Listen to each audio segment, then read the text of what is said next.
And then after it was all done, my buddy from Chile I arranged to meet with him. So we met, and I saved a little room for dinner, and we sat down at some restaurant, and basically they had to ask us to leave. We were the last ones there, and again we had like 7:30 meeting in the morning, but it was just beautiful. I got to see a lot of old friends, and you know, from other places. all over the country. Oh, I see. And they've gone on to do some really amazing things since they left me. Like he is the pulmonary director of the cystic fibrosis clinic at the University of Alabama. So it's a teaching hospital. So he's responsible for all the training of all the interns and fellows, and now after his name, he's got an endowment, $2 million endowment. So, you know, so he can basically kind of develop programs, research, hire staff, and that's just his endowment. And not to mention, so, and now he's trying to go. Then they appointed him as the what do you call it? The expert for cystic fibrosis in the state. So he represents the state now when it comes to this disease and pulmonary. And he's taking a step further. He's setting up a clinic in Chile. So he's going, you know, kind of international. And my other buddy who left me, he became the director over there at the University of Iowa. And he's a pulmonologist, but his passion is science. He's a lab rat. So he studies the molecular, cellular changes and helps to develop, identify these defects, and test those defects at the cellular level to see what works, what doesn't work, so that the drugs can then be tested. Right. So that's why we lost him. We just didn't have a good in the science lab. He's a good pulmonologist, but 20% of the time wasn't enough for him.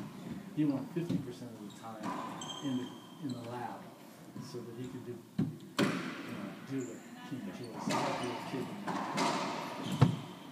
I got to see my mentor, the guy who basically roughed out. I smoothed out my rough edges when I was a kid. So he was there, and he's the director at Orange County Children's of pulmonary. He smoothed out your rough edges? Oh yeah. Yeah, absolutely. I don't know shit. When you first started? Oh yeah. I mean, I was fresh out of school, scared. Yeah. Might faint at the sight of blood. I see. And he's when I was with him, he said, "You know what, Bill? We're gonna develop this whole division. Just stay focused and stick with it." So this is when he's at children's still. Yeah, he's at children's, and I was about 27. And I said, "Okay." He says, "Now you're gonna write a paper.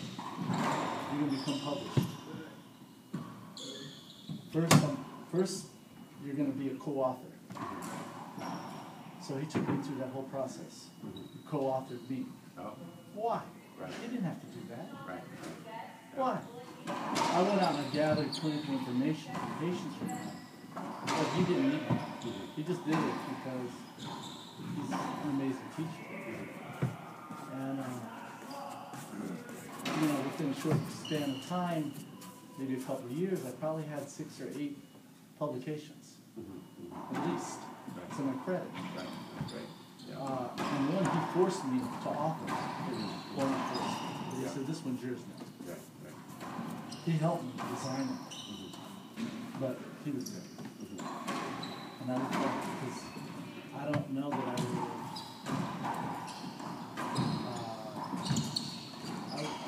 think I'd be the same person today. Right. You know, in this field, Right. if not for him. So I have a lot to be proud of and a lot to be thankful Yeah. for. And it all goes back to him. A lot of it goes back to him. So it's time, you know, and I saw another friend of mine from UCSF. She's a pulmonologist, and we have a lot. She's like a sister. So we've gone through some challenges, you know. Melina was a problem for me. Her son was a problem for her. She was going through divorce. So we just, over the years. Personalized. Yeah, well, I mean, we have a personal connection. Yeah, right. We, tears and laughter, get through it. And so this is the best I've ever seen her now. So you see people, reconnect. Hey. Almost done here. Oh, I thought you took somebody out. But anyway. Hey, man, hey. Hello. How you doing? Good. Long time. Yeah, long time. How are you?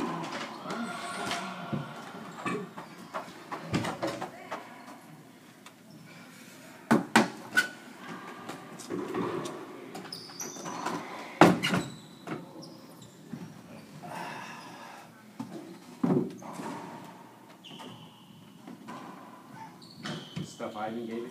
Yeah.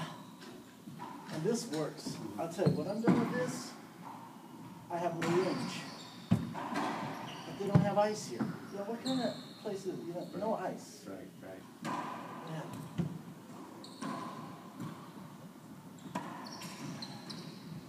I will see somebody. It is getting better. I'll probably just have to check anyway. Yeah. What's How's your knee? How's your Good. knee? Good. No troubles? Not so far. Well, it's always better to go see somebody and tell them, I think that you're getting better.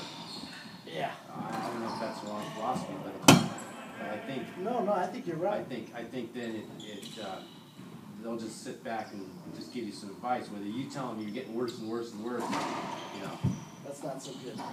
Yeah, and I'm terrible, I'm in pain, they're just gonna cut you. I think our college president, she sent out an email a few months ago. She went to a concert and she slipped on something and twisted her knee. And it says, I re-injured an old injury. So she goes to the doctor and says, knee transplants, he tells me knee transplants are no big deal these days. I'm thinking, oh. But of course, I'm not gonna leave her alone. She just does. I'm not gonna, I'll just get myself into trouble yelling and screaming. Yeah. So, I don't know how long it's been. She's still in therapy. She can't come to work. How long ago was it?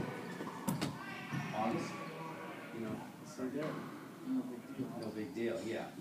I'd heard these stories about the rehab and all the drugs you gotta take. I've and you heard can't sleep. about Yeah. infection. Well, another friend That's the had. biggest thing. Yeah. Infection.